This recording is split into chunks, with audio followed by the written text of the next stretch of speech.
Mr. Alhelou, welcome to Studio 10. Thank you very much for having me. Let's start with the question, how is now in Gaza? How is general situation? Because now we can see the attention of the international community shifting more towards Lebanon, toward the situation there. We are not hearing much about Gaza, but from the news that we can see, we are seeing that the situation is not improving. Yeah, we are going to reach almost 1 year since Israel's genocide in Gaza, with Palestinians being killed, injured, almost on a daily basis. The situation hasn't improved. It's still worsening day after day because Israel is still controlling Gaza, what goes in, what goes out. There's no safe place in Gaza. Bombardment is ongoing, day, night, 24 hours. F-16s, Apache, drones, tank shelling. And amid international apathy, Palestinians are going to commemorate the murder and killing of 50,000 Palestinians, in addition to 2,000 others who are still under the rubble, and also the injury of 100,000. Many of them, especially children, they lost limbs as a result of amputation. Did you say 50,000? 50,000, right? Yeah, 50,000. I hear correctly. Yes, 50,000. Until now, from the start of the Israeli attack, right? Yes, because you don't only count those who died as a result of direct Israeli strikes, because also some other people who lack medication because of this genocide, they died as a result of Israel's punitive measures. You're talking about thousands of people lost their lives because they suffer as a consequence of this genocide. People still live in tents, in refugee camps, in schools. Many of these schools were targeted many times. There's a starvation taking place in the north where my family is located. I'm from Gaza City. I was born there. I received my education at United Nations schools, and I know the alleyways and streets of Gaza. The northern part of Gaza now has 500,000 because those 500,000, they refused the orders of the Israeli army to evacuate south. In the south, you have 2 million. Gaza is the most densely populated spot on earth. 40 kilometers long, 5 kilometers wide, and you have 2/3 of Gaza population are originally refugees, and half of the population are young people below the age of 20. People suffered in the north from man-made starvation. People lost weight. They cannot find the proper food. Their organs stopped functioning very well. Lack of medication, lack of sleep, psychological impact. Their children, they suffer from diseases because tons of piles of rubbish and garbage fills the street. Sewage flooded the streets. People live in abnormal situation. The Israeli attacks on Lebanon, of course, means that Gaza is off the radar now. But Gaza will always remain the center of suffering, and Israel will actually fail to uproot the morale of the Palestinian people. Now they try to justify their attacks in Gaza under the pretext of self-defense, but what's happening in Gaza is a collective punishment. Israel is using disproportionate force, a crushing force, attacking civilians in their tents. They attacked hospitals, churches. They killed the Christian Palestinians. They killed paramedics, journalists, 162 journalists. They killed civil defense crews. No one was immune. Everyone could be a target now. I lost, sadly, members of my family. I lost my sister and my nephews and nieces, my cousins, my neighborhoods. Our house is destroyed, damaged. So Israel is making Gaza uninhabitable in order to push the people of Gaza towards migration, in order to ethnically cleanse the population. But I think people will stay. They are not going anywhere. What is happening with the parts of Gaza which are left from inhabitants where the operation started? Has anything left there now? They destroyed the IOF, Israeli Occupation Forces. They destroyed entire neighborhoods, especially in Beit Hanun, Beit Lahi in the north, Jabalia, and Tel El Hawa in the eastern part. Nothing left. I mean, the Israelis, they continue from time to time to reinvade, carry out incursions, just for the purpose of provocation, to kill more civilians, to destroy maybe a building here, maybe something here.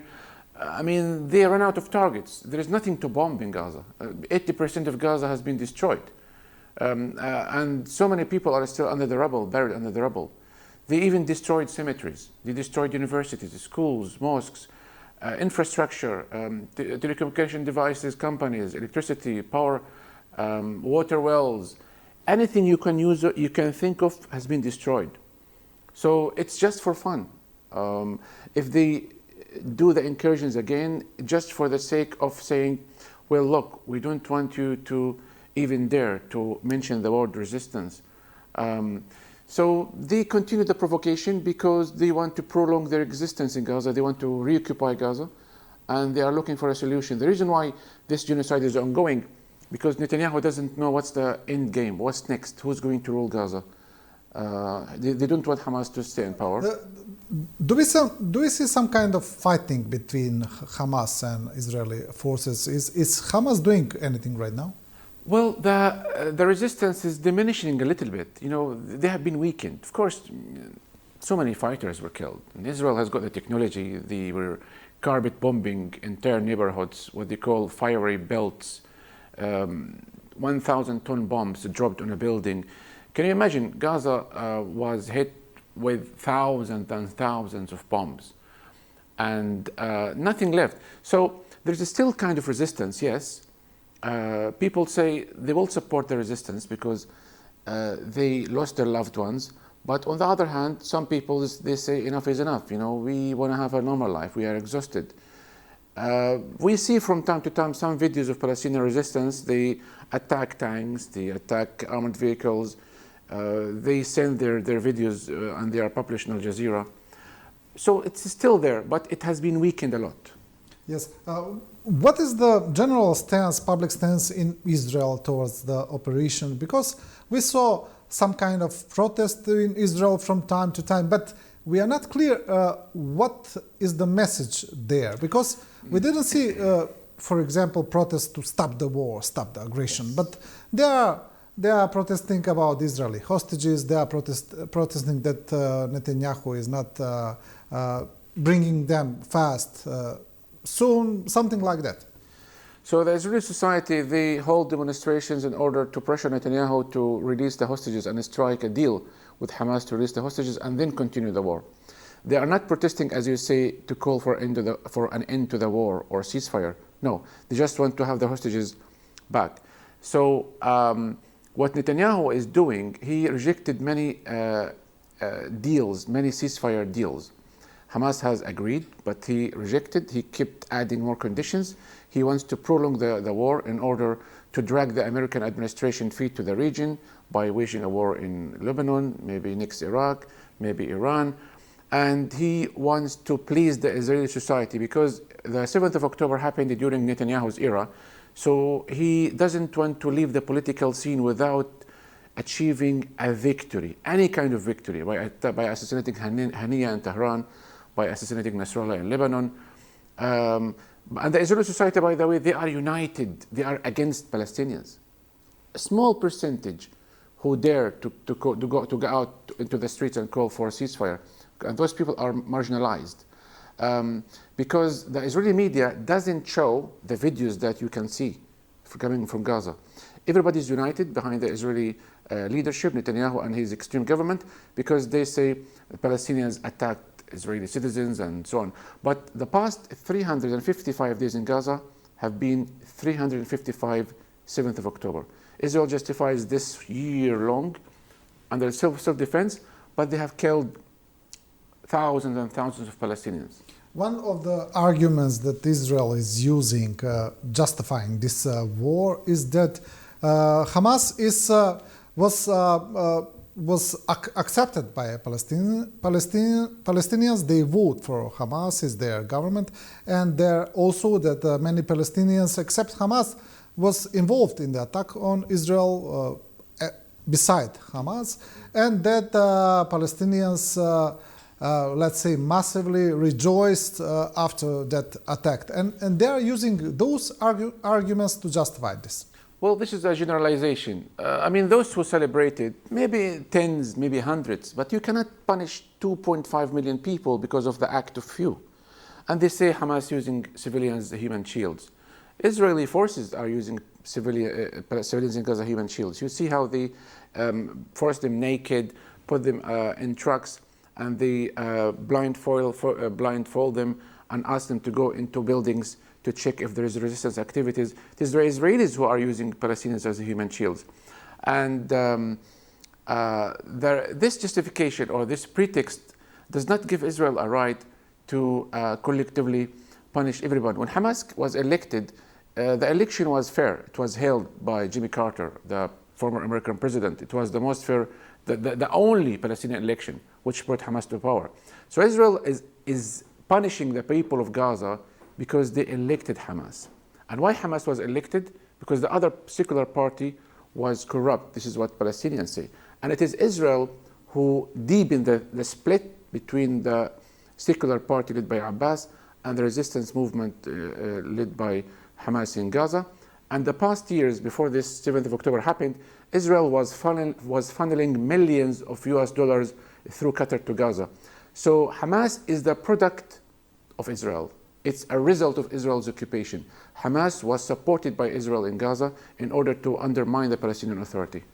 Okay, let's talk a little bit about the journalist activity, about the journalist work in Gaza. How is to work under these conditions, especially that you are Palestinian yourself? As you said, you have your members of family there died here. It's I know because I'm a journalist myself. It's very hard to work professional under those circumstances. And how is Israeli stance toward journalists? I mean, if they saw that you have a press signed, does it matter? So, since the start of this genocide, Israel tried to impose a censorship and prevented any foreign journalists from going into Gaza because they want to conceal the truth.